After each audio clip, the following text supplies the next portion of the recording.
So let's get this going. Just checking if all is working out well for us. Good. We're playing Vampire the Masquerade Bloodlines, one of those games that was so special it fell apart after release purely because it was so buggy and messy, not because it was a bad game. We are lucky enough to get a sequel rather soon, and that's why we're gonna check out the original game, one of my personal favorites. I have installed a mod which is supposed to fix most of the bugs. It's nearly impossible to solve all of them. We're gonna play a Ventrue, one of my personal favorite clans. They're, the aristocratic type of vampire.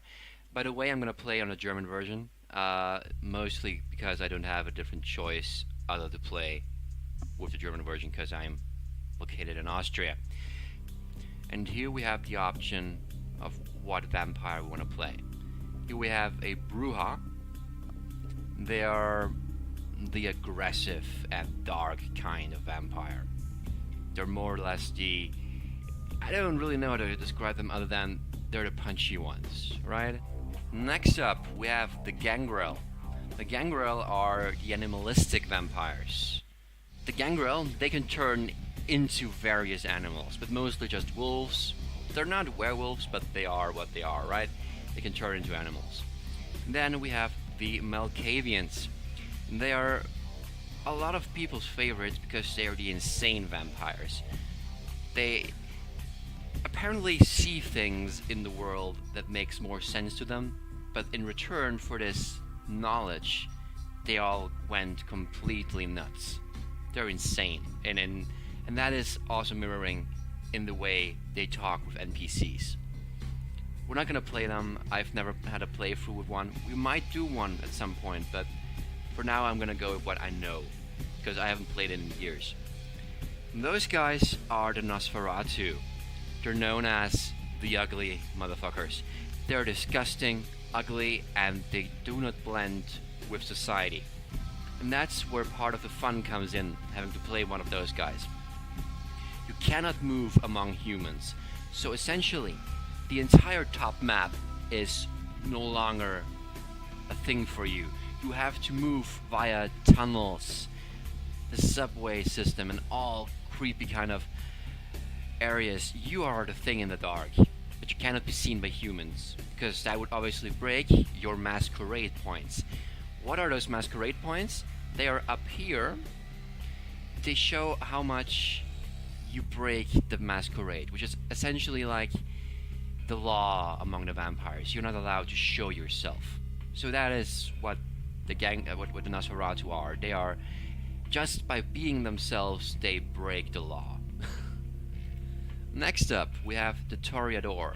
And they are the artsy vampires. They're the fancy pantsy guys who lose their minds when they see beautiful art.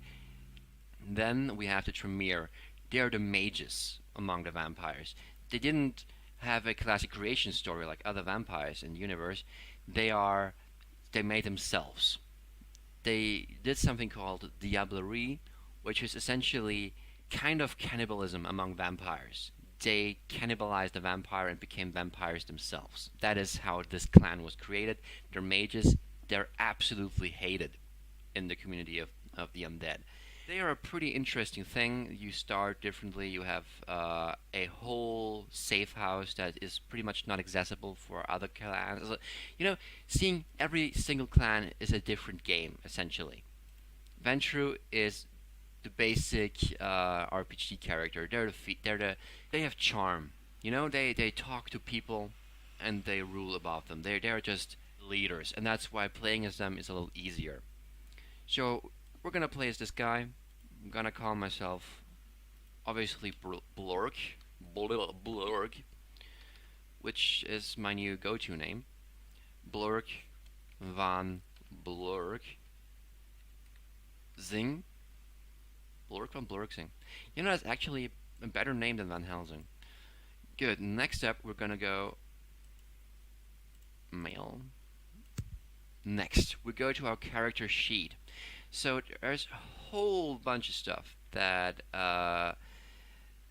is about your skills, attributes.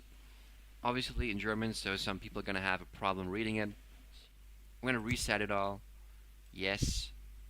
And we're gonna spend our points in auto, which the game thinks is best for us.